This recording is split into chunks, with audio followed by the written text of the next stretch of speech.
Glória a Deus. Queridos, eu tô meio ruim. Tô desde antes de ontem ruim, com enjoo, com febre, com dor de cabeça, dor no corpo. Não é Covid, eu fiz o teste, tá de boa. Mas ontem eu e a Chuchu fomos pro PA, ficamos 4 horas lá. Eles me deram um remédio, aplicaram um remédio nos glúteos. E eu saí de lá pior do que eu entrei.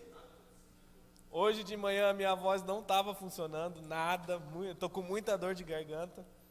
Então se uma hora ou outra a minha voz não sair, me compreendam porque tá difícil.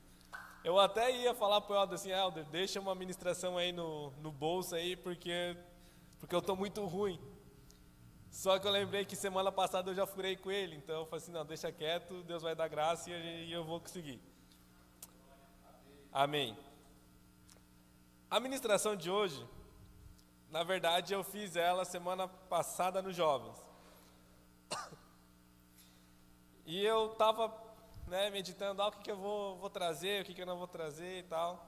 Deus falou assim, não, faz aí essa ministração mesmo. Só que alguns minutos antes de eu vir para cá, Deus falou assim, eu vou mudar um pouquinho teu esboço. Então, acaba que, na verdade, eu estava terminando a ministração agora antes do culto. Quase no horário do culto já. Mas normalmente, eu já estou acostumado, porque normalmente é assim mesmo, Se me chamam para pregar uma semana antes e chega no dia. Teve um dia que eu fiquei nervoso porque eu fiz a ministração na hora do louvor, porque eu não tinha recebido nada até aquele momento. Mas amém, glória a Deus. Quem estava nos jovens e ouviu essa ministração, eu aconselho que você redobre a sua atenção, porque se Deus te impeliu para estar aqui hoje, é porque Deus tem algo a mais ainda para te ensinar. E para quem não ouviu, também preste atenção, porque é uma palavra vinda do Senhor. E eu dou essa recomendação porque eu fiz essa ministração nos jovens e eu vi que alguns ficaram meio assim, assim, me olhando. E eu acho que o pessoal não entendeu muito bem. Então eu acho que Deus provocou também que eu fizesse essa ministração novamente, para que a gente pudesse entender aquilo que Ele quer falar conosco. E eu digo isso porque eu também não entendi 100% daquilo que eu vou ministrar, tá?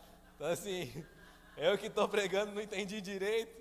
Então quem está ouvindo, eu acho que fica um pouco mais difícil. Mas amém. Deixa eu abrir meu esboço aqui.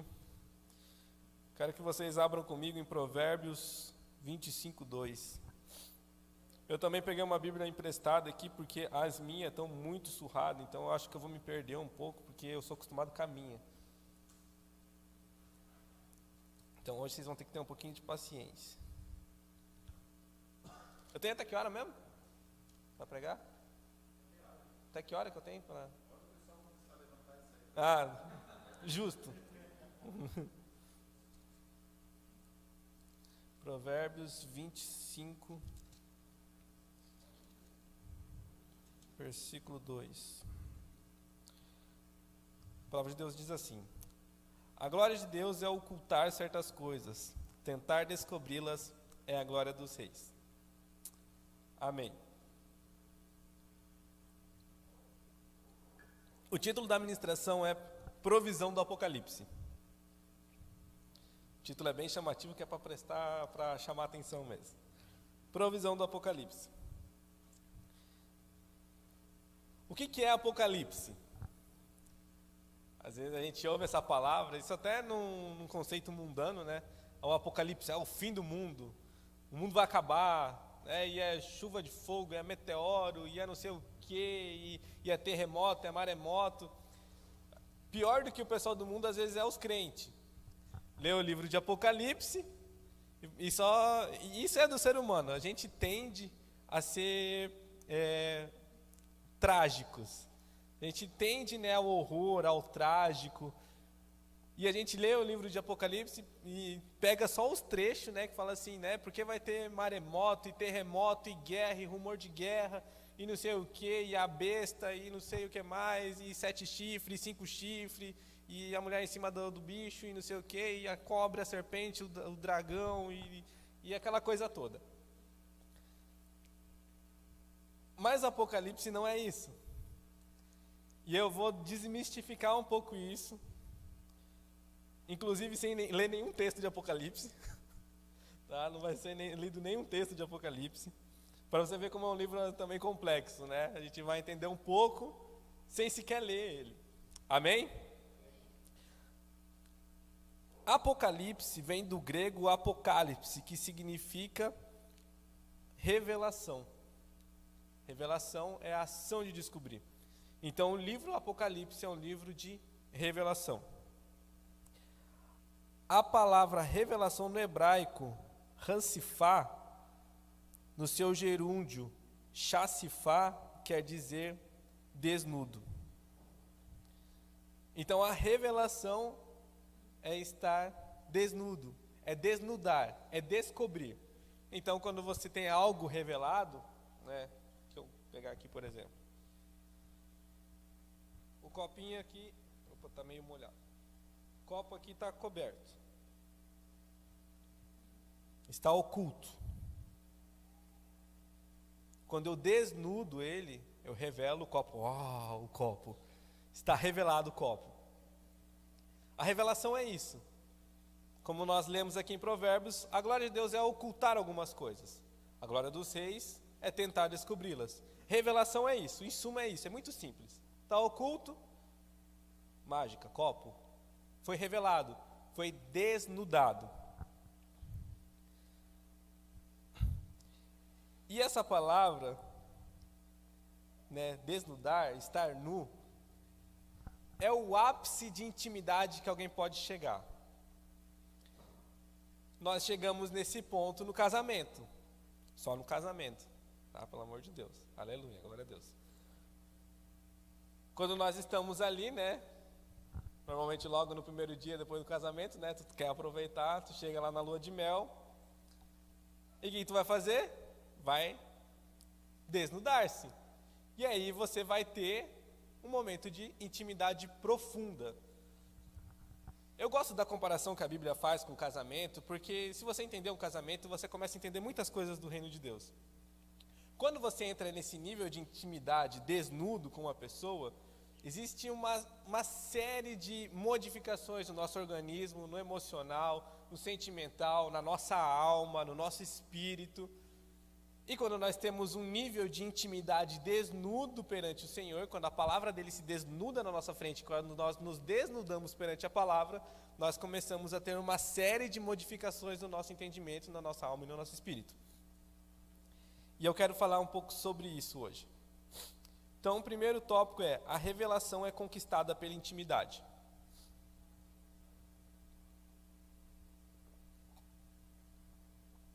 Abram comigo em João 14, versículos 8 e 9.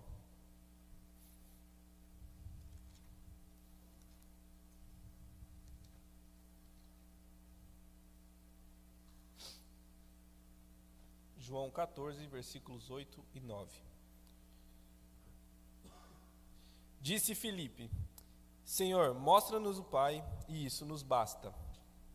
Jesus respondeu: Você não me conhece, Filipe? Mesmo depois de eu ter estado com vocês durante tanto tempo, quem me vê, vê o Pai. Como você pode dizer, mostra-nos o Pai? Filipe fez uma pergunta bem bocó, né, para Jesus, né? Jesus, mostra o Pai aí e tá tudo certo, né? É só isso que a gente precisa. E Jesus, né, do jeito amoroso dele, né? Senhor Filipe, mas tu está andando comigo há tanto tempo e tu não me conhece? Jesus, ele era uma pessoa íntima do Pai. Tanto que tudo que Jesus fazia é porque ele via o Pai fazendo. Eu faço tudo que eu vejo o Pai fazendo. E os discípulos estavam ali com Jesus já caminhando um certo tempo. E Felipe faz esse tipo de pergunta, né? Faz esse tipo de requerimento diante de Jesus. Jesus, mostra-nos o Pai, isso nos basta. Seu Felipe, você tem caminhado tanto tempo comigo e você não me conhece? abrir um parênteses, que eu vou abordar isso um pouco lá na frente. Estar há muito tempo caminhando com alguém ou com o próprio Senhor não quer dizer que você conhece essa pessoa ou o Senhor. Né? Então, nós temos, né, muitos anos de caminhada, e não sei o que, uns mais, outros menos. E às vezes a gente fica, né, até meio que revoltado, né? Pô, tô na igreja faz 20 anos, não tem um departamento para cuidar, chega o irmãozinho 6 meses de líder de grupo familiar. Existe um motivo. Eu acho que ele está mais nu na frente do Senhor do que aquele que já está caminhando há muito tempo com o Senhor. Então a intimidade ela não tem a ver com tempo. A intimidade não tem a ver com quantos dias você passa com a pessoa. Tanto é, vamos usar de novo o casamento como exemplo. Nós, crentes, normalmente a gente namora e fica noivo durante uns 2 anos e pouquinho. Nesses 2 anos que você passa com a pessoa, vendo praticamente todo dia, você chega num nível de intimidade. Basta uns 15 minutos depois de casado, na lua de mel, para você ter mais intimidade naqueles 15 minutos do que você teve em 2 anos.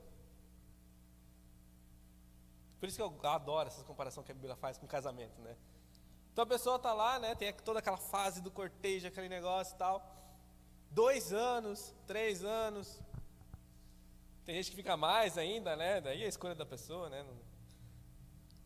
Mas basta alguns minutos depois que você casa, você chega num nível de intimidade muito mais profundo que vários anos não chegaram a ter. E Felipe estava nessa situação. Pô, Felipe, você não tem se relacionado comigo? Está comigo há tanto tempo e não se relacionou comigo? Porque essa palavra conhecer, na Bíblia, não é a mesma palavra conhecer do português. Tem vários textos que falam, né, sobre casamento, principalmente no Velho Testamento, que vai falar assim, e fulano de tal conheceu a sua esposa. Quando a gente lê a Bíblia sem entendimento, parece que o conheceu, nossa, ele conheceu no dia do casamento, né? Que coisa horrível, né? Casou com a pessoa, não sabe se é bonita, se é feia, se é chata, se é legal, se come qualquer coisa, se não come, se é muito enjoada para comer. Não, esse conheceu é relação, é um ato sexual, né? Conheceu a sua esposa, teve um ato sexual com a sua esposa. E era essa palavra que Jesus falou. Felipe, você está tanto tempo comigo, e você não tem relacionamento comigo? Por isso que Felipe não sabia distinguir quem era Jesus. Pelo menos nesse tempo. Depois, claro, né, que ele estava mais maduro. Amém? Está todo mundo entendendo? Eu estou meio xoxo, então vocês me ajudam aí, dá uma animada.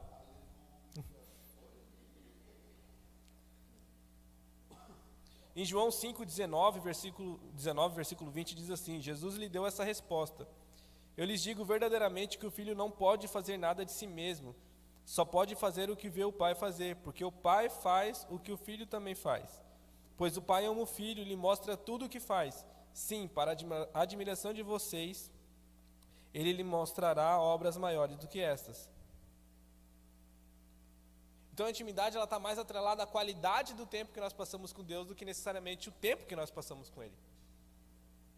Claro que, né, tem um texto, né, que fala, né, em relação à palavra de Deus, a Bíblia não recomenda que a gente pegue e lê muito texto por dia.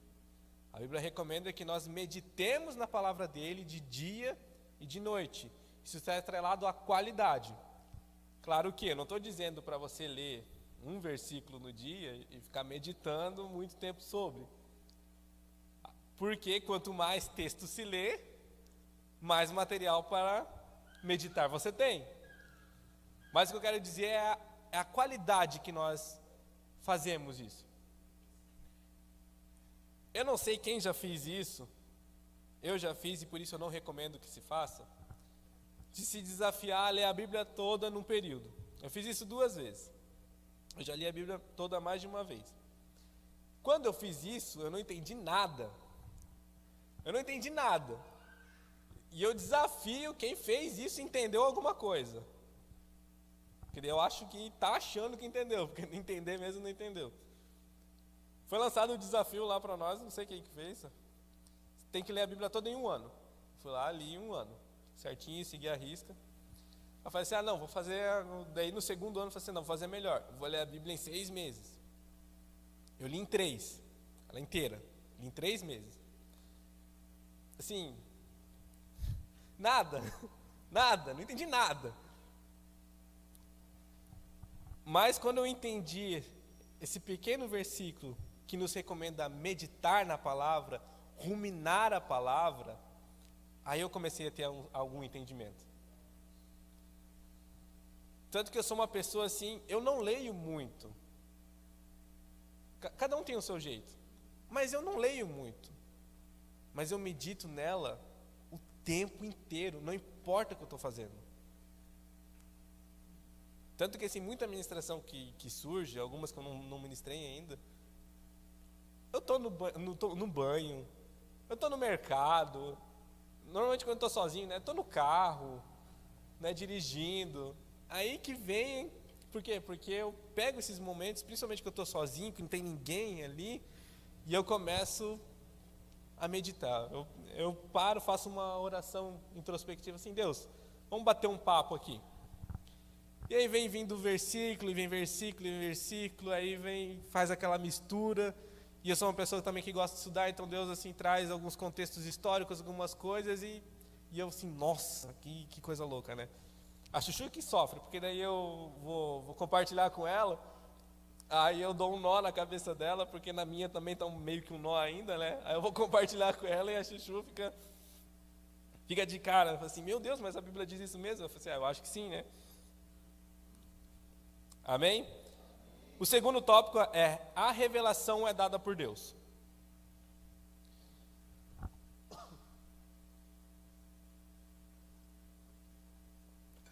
Eu e a Chuchu, a gente foi, esse tempo atrás, a gente foi lá em, que cidade que era? Itapoá?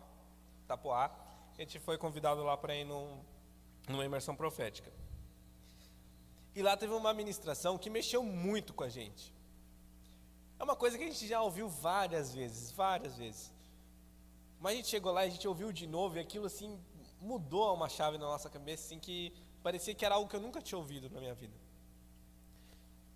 E o que foi ministrado foi a dependência de Deus. Uma coisa também a gente compartilha muito no nosso grupo familiar, né? A Pri costuma falar muito isso. Nem a fé que a gente tem nele vem de nós. É Deus que dá a fé que a gente tem. É Deus que acrescenta. Até os membros da igreja, não é o evangelismo que traz. Pois o Senhor vai acrescentando aqueles que são salvos. Não estou dizendo para não evangelizar, tá? A gente faz a nossa parte, né? Porque a gente também, Deus acrescenta da onde a gente não semeou. Então a gente colhe onde outros evangelizaram e os outros colhem onde a gente evangelizou e está tudo certo, glória a Deus. Então evangelize, né? Se você não sabe como fazer, procure o Eldinho vai ensinar aqui como evangelizar, como ir na casa dos irmãos, todo mundo tomar café e está tudo certo.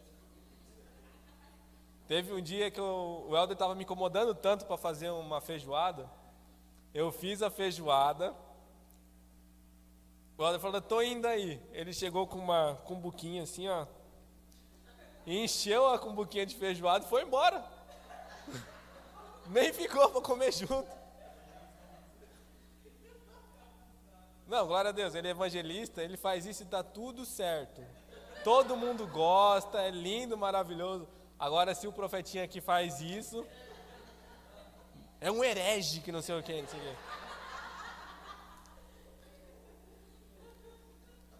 Mas isso também é algo que Deus deu para o Helder, né? Essa carisma, né? É um dom de Deus.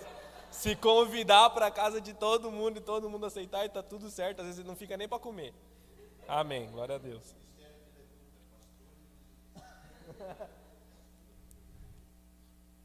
Mas fato é que a revelação ela vem de Deus.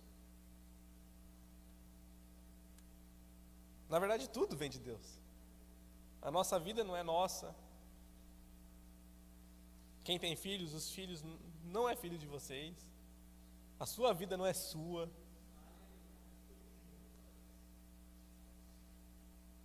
Tudo vem do Senhor.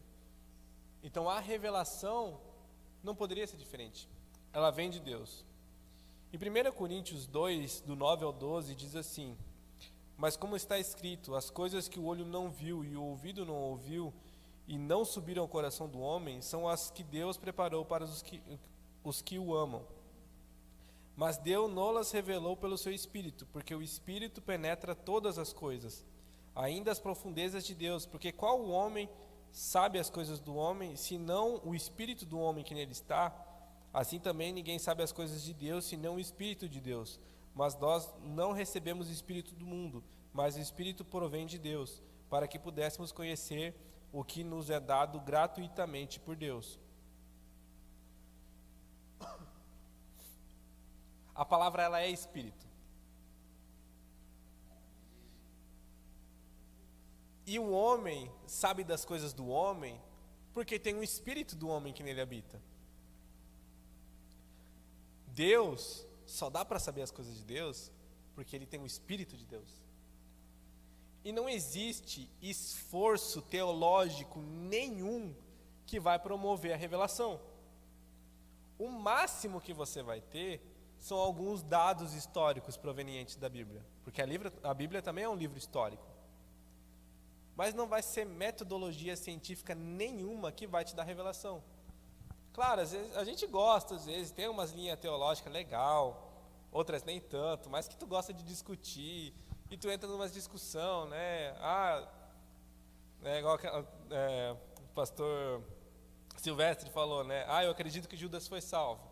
Aí algumas pessoas começam a discutir, ele foi salvo ou ele não foi salvo?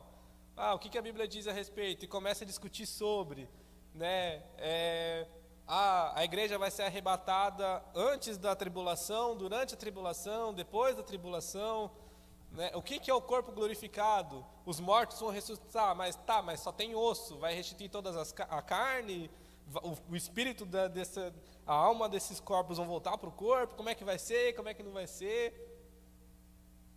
Mas no fim, isso não importa nada, porque são coisas que não vêm de Deus.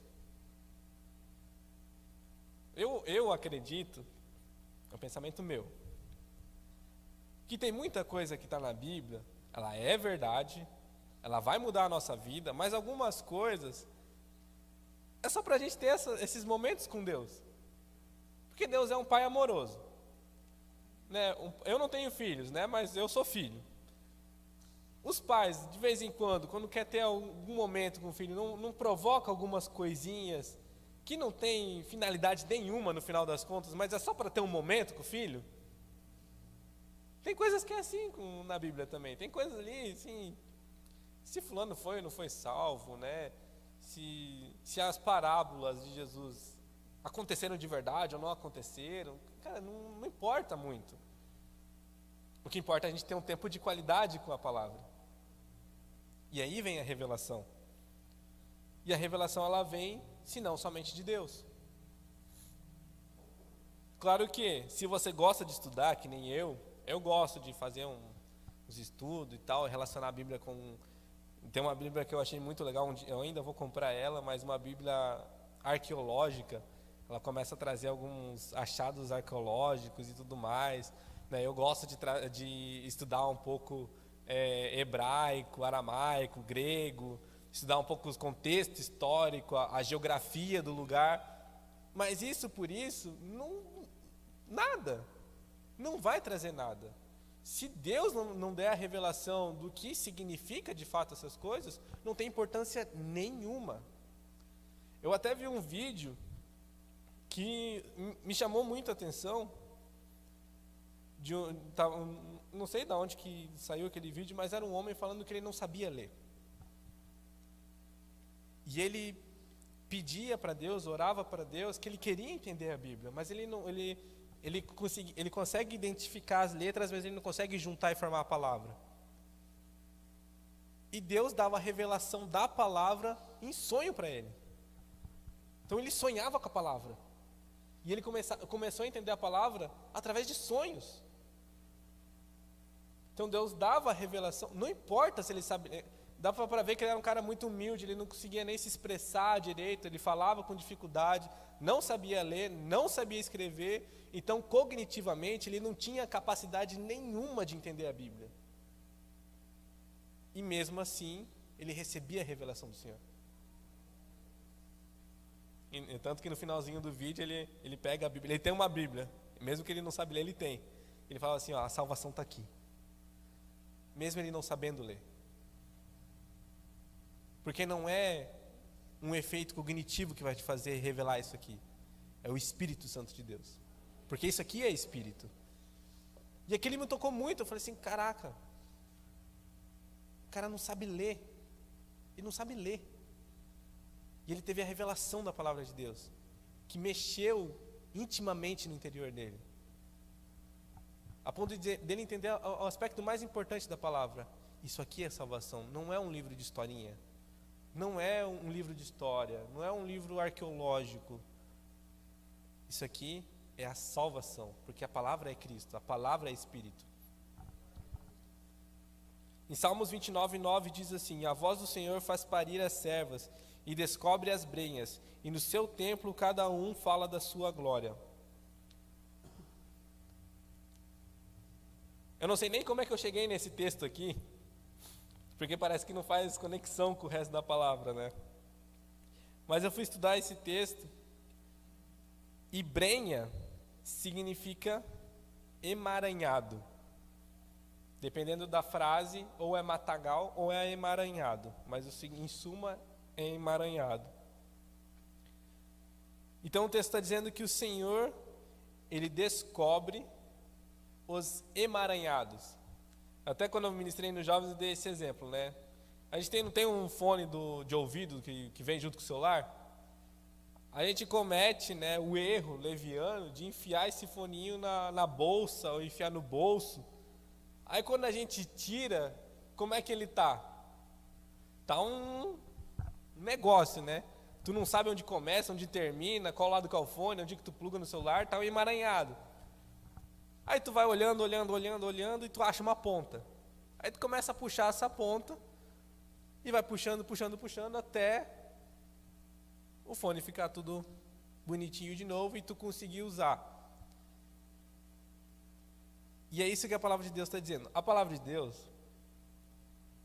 é muito difícil.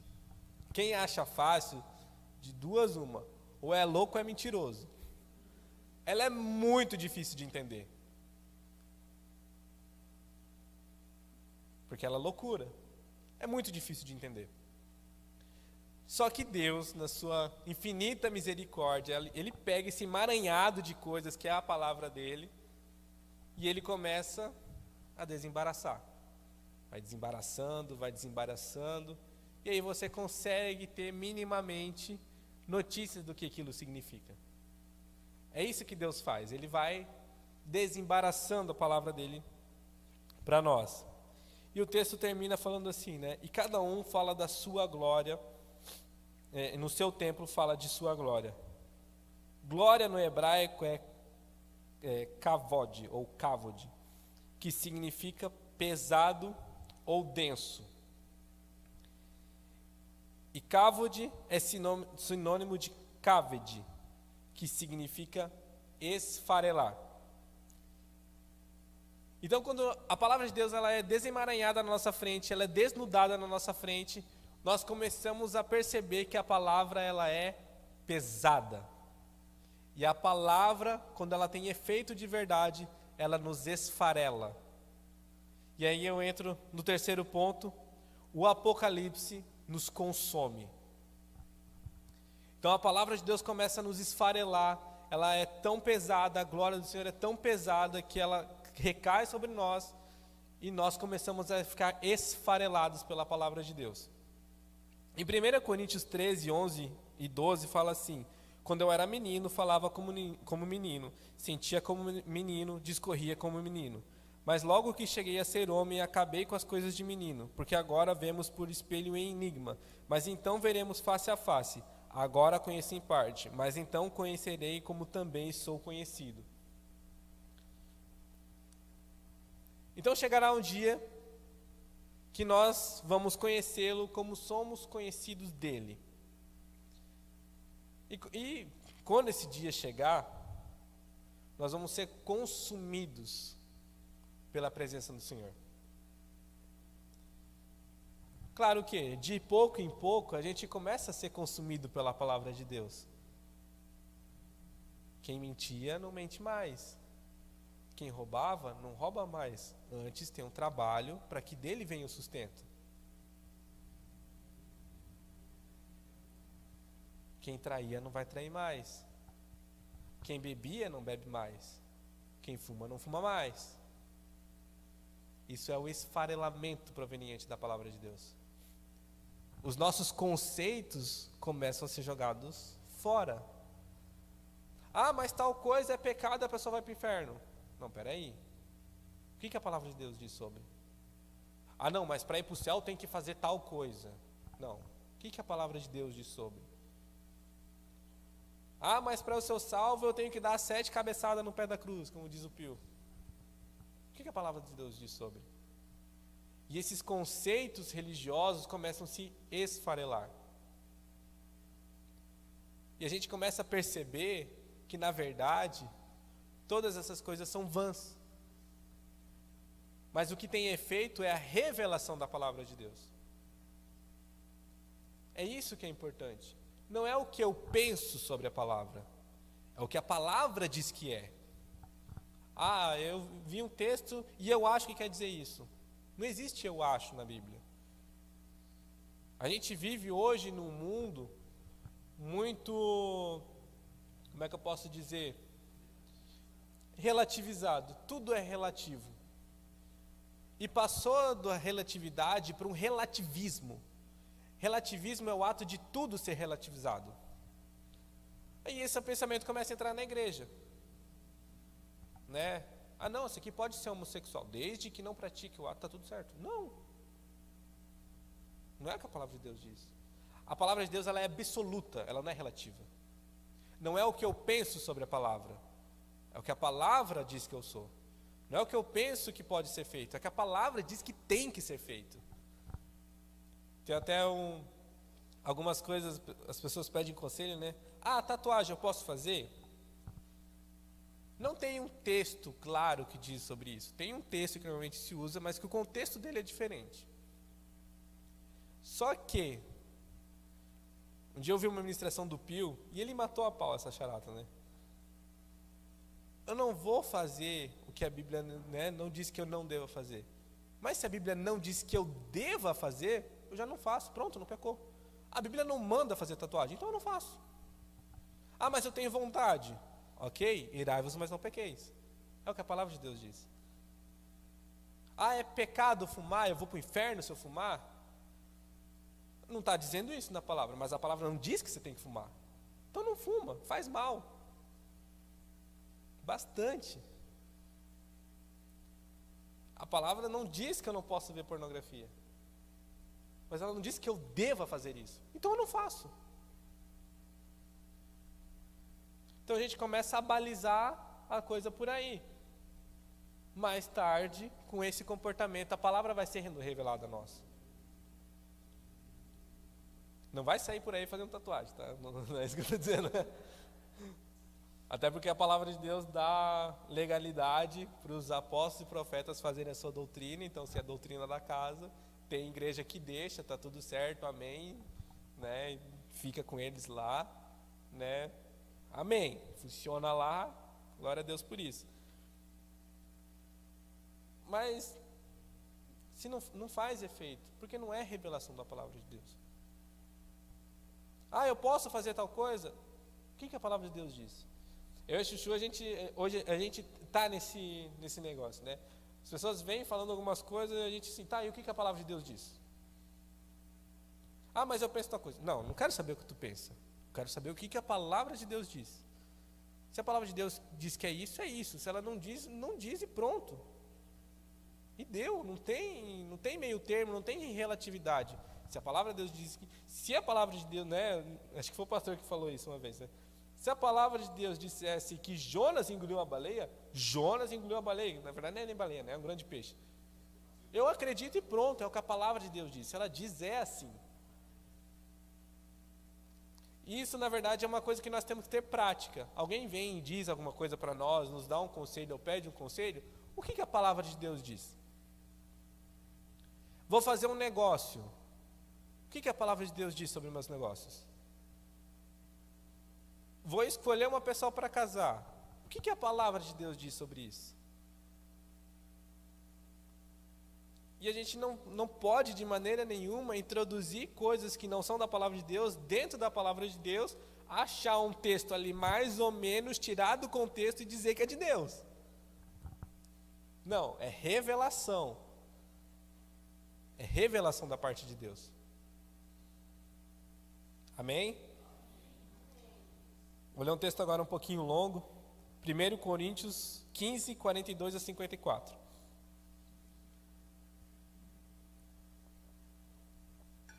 Deixa eu ver que horas são. Vou dar uma corridinha aqui. Semeia-se o corpo em corrupção, ressuscitará em incorrupção. Semeia-se em ignomia, ressuscitará em glória. Semeia-se em fraqueza, ressuscitará com vigor. Semeia-se o corpo natural, ressuscitará corpo espiritual. Se há corpo natural, há também corpo espiritual. Assim está também escrito. O primeiro homem, Adão, foi feito em alma vivente. O último Adão, ou seja, Jesus, em espírito vivificante. Mas não é o primeiro espiritual, senão o natural. Depois o espiritual. O primeiro homem da terra é terreno. O segundo homem, o Senhor é do céu.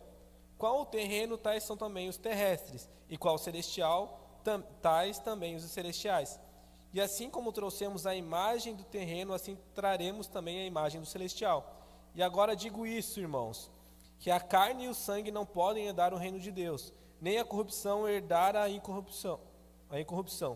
Eis que vos digo um mistério, na verdade nem todos dormiremos, mas todos seremos transformados, no momento, num abrir e fechar de olhos, ante a última trombeta, porque a trombeta soará e os mortos ressuscitarão incorruptíveis, e nós seremos transformados, porque convém que isto que é corruptível seja revestido da incorruptibilidade, e isto que é mortal seja revestido da imortalidade. E quando isto que é corruptível se revestir da incorruptibilidade, e isto que é mortal se revestir da imortalidade, então cumprir-se-á a palavra que está escrita: tragada foi a morte na vitória. Então esse texto fala o quê? Isso aqui vai ser trocado no último dia. O que nós entendemos, o que achamos que entendemos, não vale de nada. Não vale nada. É trapo de imundícia. Não vou nem entrar no mérito do que é trapo de imundícia. Quem sabe, sabe. Né? Então isso que é corruptível, isso aqui que é corruptível, um dia vai se revestir da incorruptibilidade. E esse dia fala da volta de Jesus. Um paralelo com isso é quando Jesus se transfigura na frente dos seus discípulos. Jesus vai lá, chama eles lá no cantinho, vamos fazer tal coisa. E Jesus se transfigura ali na frente deles. A Bíblia não diz exatamente como é aquilo. Mas no outro texto que nós lemos, fala que um dia nós conheceremos como deles somos conhecidos. E quando esse dia chegar, aquilo que é corruptível será substituído por aquilo que não é corruptível. Nesse dia nós vamos estar no auge da revelação. E aí eu quero entrar no quarto e último ponto. O Apocalipse salva. E aí que eu digo que eu quero mudar o entendimento do livro de Apocalipse. Todo mundo vê esse livro, né, como algo horrível. Nossa, maremoto e tal, aquela coisa, o dia do juízo e não sei o quê. Mas a revelação da palavra de Deus não é para condenar ninguém. A palavra de Deus não odeia os homossexuais. A palavra de Deus não odeia os adúlteros. Não odeia os ladrões. não odeia os assassinos. Ela não nos odeia nós que somos pecadores. Mas ela nos salva. Porque para Deus não existe pecadinho, pecadão, não existe esse negócio. A gente que costuma achar que assassinato é pior do que roubo. É pecado, é tudo pecado. São práticas pecaminosas. E a revelação de Deus está embasada, a gente pode reduzir toda a revelação da palavra de Deus em um texto, bem evangelista. João 3,16. Não importa que a gente entenda da palavra de Deus, se não levar a isso, não faz sentido nenhum. João 3,16 ao 21. Porque Deus tanto amou o mundo que deu seu Filho unigênito, para que todo aquele que nele crer não pereça, mas tenha vida eterna. Pois Deus enviou o seu Filho ao mundo, não para condenar o mundo, mas para que este fosse salvo por meio dele. Quem nele crê não é condenado, mas quem não crê já está condenado, por não crer no nome do Filho unigênito de Deus. Este é o julgamento. A luz veio ao mundo, mas os homens amaram as trevas e não a luz, porque as suas obras eram más. Quem pratica o mal odeia a luz e não se aproxima da luz, temendo que as suas obras sejam manifestadas. Mas quem pratica a verdade vem para a luz, para que se veja claramente que as suas obras são realizadas por intermédio de Deus. Então a revelação da palavra tem que nos levar a isso. A Bíblia não é um livro de condenação. Muito pelo contrário. É para prevenir que nós morramos uma segunda morte, a morte eterna. E essa sim a gente deve temer. Mas é para que nós sejamos salvos pela palavra de Deus. Não existe revelação nenhuma que condene alguém. Senão nenhum de nós ia para o céu. Nem o pastor Saulo, que é o pastor da igreja. Mas um dia nós tivemos a revelação de quem é Cristo Jesus. Até no último grupo familiar a gente estava compartilhando sobre isso, né? E durante um tempo eu achava que eu não tinha um testemunho porque eu nasci na igreja. Só que um dia eu conheci Jesus. Eu nasci na igreja, eu vi muita coisa, mas um dia eu precisei conhecer Jesus. E Ele me salvou. Porque eu tive a revelação de Jesus. Eu tive a revelação de quem Ele é. E Ele é o nosso Salvador, Ele é o nosso Redentor, Ele não é o nosso condenador. A palavra de Deus, ela não condena ninguém. Por isso que eu vejo que qualquer ação que nós tomemos para condenar qualquer pessoa, principalmente embasada num versículo bíblico, não representa a revelação de Deus. Não, tira essa pessoa porque ela está em pecado. Espera aí. Cristo não é o Cordeiro de Deus que tira o pecado do mundo? Que revelação da palavra é essa? Aonde está a revelação? A revelação deveria ser, nossa, essa pessoa está em pecado. Não, vou trazer ela para perto, porque Jesus pode tirar o pecado dela. É isso que a palavra de Deus diz. Por isso, sempre que alguém me diz algo, eu penso assim, peraí, vamos ver o que a palavra de Deus diz. Se eu não tenho resposta na hora, não, eu vou meditar, vamos ver o que a palavra de Deus diz sobre. Porque a palavra de Deus é salvação, não é condenação. E é por isso que nós temos que estar desnudos diante da palavra de Deus. Eu vou contar uma breve história aqui para a gente encerrar, para a gente entender o que é isso, né? O que é desnudar. Na Grécia Antiga, tinha um baile, né, um bailão, das máscaras, da onde se originou a palavra persona, que é personalidade. Personalidade, persona, é máscara. Por que existia esse baile? Esse baile era um baile da alta sociedade grega. Da onde, hoje, né, adveio o carnaval que nós temos no Brasil. Veio pela festa das máscaras da Grécia. Nessa festa, iam à alta sociedade, todos eles de máscara, que tampavam quase ou todo o rosto. E lá dentro, o alto da festa, era uma orgia liberada. A máscara servia para que as pessoas não fossem reconhecidas no ato da orgia, para que depois, né, não fossem mal vistas pela sociedade. Então eles iam de máscaras, até porque essa festa era para pessoas casadas. A alta sociedade era toda casada, porque na Grécia Antiga era valorizado o casamento entre homem e mulher, embora era muito mais valorizado a relação homossexual, principalmente de homens. Mas era muito valorizada o casamento entre homem e mulher. Então ia-se os casalzinhos de máscara, para todo mundo se trair ali numa orgia generalizada, e as máscaras serviam para não ser reconhecido.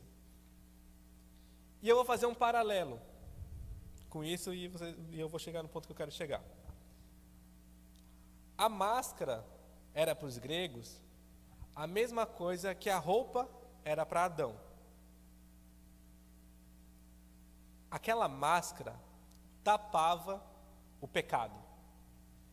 Quando nós não estamos desnudos diante da palavra de Deus, quando nós estamos com as nossas máscaras, existe ali um nexo de causalidade com o pecado. Não, eu vou tampar aqui, ninguém vai me ver e eu vou pecar. Agora, essas pessoal da Grécia Antiga e mesmo Adão, ele estava nu quando nele não havia pecado. Na Grécia Antiga, sem as máscaras, ninguém traía seu marido ou sua esposa. Porque quando nós estamos desnudos, quando as pessoas nos veem como realmente são, principalmente quando nós estamos desnudos diante de Deus, diante da sua palavra, e a palavra está desnuda para nós, nós não pecamos. Não estou dizendo assim algo tão surreal que nós nunca vamos pecar, não. A gente peca porque nós somos humanos, ainda temos algumas máscaras, mas a máscara, a cobertura, está atrelada ao pecado. De forma que nós vemos isso no Antigo Testamento. Tinha lá o Santo dos Santos e tinha um véu. Aquilo estava encobrindo a presença de Deus. E as pessoas pecavam deliberadamente. E para elas não tinha salvação, porque não tinha a revelação de Cristo. Mas Jesus foi revelado, o véu rasgou, a palavra foi desnuda e a partir daí existe salvação. Tanto que o texto fala que Jesus ele precisou ir lá tomar o cativeiro, porque ele precisou se apresentar para as pessoas. Ó, eu sou Jesus, a quem vocês estavam acreditando, mesmo não sabendo quem eu era, e agora vocês são salvos, porque agora eu estou desnudo na frente de vocês. Então nós temos que ter esse hábito de nós nos desnudarmos perante o Senhor e buscar também que a palavra seja desnuda na nossa frente, porque a revelação vai nos consumir. E aí quando ela nos consome, como o texto que nós lemos anteriormente, nós vamos revelar o segundo Adão. Porque antes da revelação nós revelamos o primeiro Adão, pelo qual o pecado veio ao mundo. Mas depois, quando nós temos a revelação de Cristo e o Espírito está em nós, nós vamos manifestar o segundo Adão, pelo qual o pecado foi retirado do mundo. Então nós temos que tirar as nossas máscaras, ficar desnudo. O grupo familiar é um excelente lugar para você praticar isso. Chega no grupo, rasga o coração. É o lugar da gente rasgar o coração. Chega para o teu líder de grupo familiar, rasga o coração perante ele. Porque não vai ser ele que vai te aconselhar. O Espírito de Deus, por meio dele, vai te aconselhar. É assim que funciona. E cada vez mais nós temos que caminhar nessa intimidade. Com nossos líderes de grupo, com nossos pastores, com nossos irmãos. Conforme a gente vai caminhando, a gente vai tendo mais intimidade. O último grupo que foi lá em casa, inclusive, eu estava de boa, estava frio, botei a minha pantufinha de macho, tá? Uma pantufa de macho. O pessoal ficou assim, nossa, ele usa pantufa. A gente estava na minha casa, estávamos tendo intimidade. Está no nome da igreja, é comunhão, intimidade. Conforme a gente vai caminhando, as pessoas vão vendo outras facetas nossas. A gente estava lá na festa lá de aniversário lá da Celi, e uma hora lá tocou um rap lá do Pregador Lu. uma que eu conhecia, que eu gosto muito, inclusive, e eu cantei porque eu sei a letra toda. A Priscila estava lá dançando lá e tal, e dança. Aí ela parou, ficou me olhando assim, tipo assim, você? Assim, ó, a gente chegou num outro nível de intimidade, né? Agora você sabe que eu gosto de rap também. Ela ficou me olhando, assim, ah, mas tu não é do rock and roll? Eu falei, não, eu gosto de rap também, pô. Pregador Lupo é top. E as máscaras vão caindo as máscaras. Né? Tem gente que olha pra mim, olha lá o nerd ali, o cabelinho penteadinho, não sei o que, gosta de né, filosofia, não sei o que, cantando rap, olha só que negócio. A máscara vai caindo. É difícil? É difícil. Você fazer um negócio a vida toda e um dia chegar a palavra de Deus e falar assim, ó, é pecado, parar de fazer. Mas é para a nossa salvação. A revelação, ela resulta em salvação. Amém? Eu espero ter encerrado no tempo. Mas eu quero que vocês saiam com esse pensamento. De ter a revelação da palavra de Deus. Nós temos que ansiar por isso. Eu sei que a gente pode estudar, fazer uma faculdade, cursos profissionalizantes, mas a gente tem que ser doutor nisso aqui. A gente tem que entender isso aqui. É difícil, é muito difícil entender.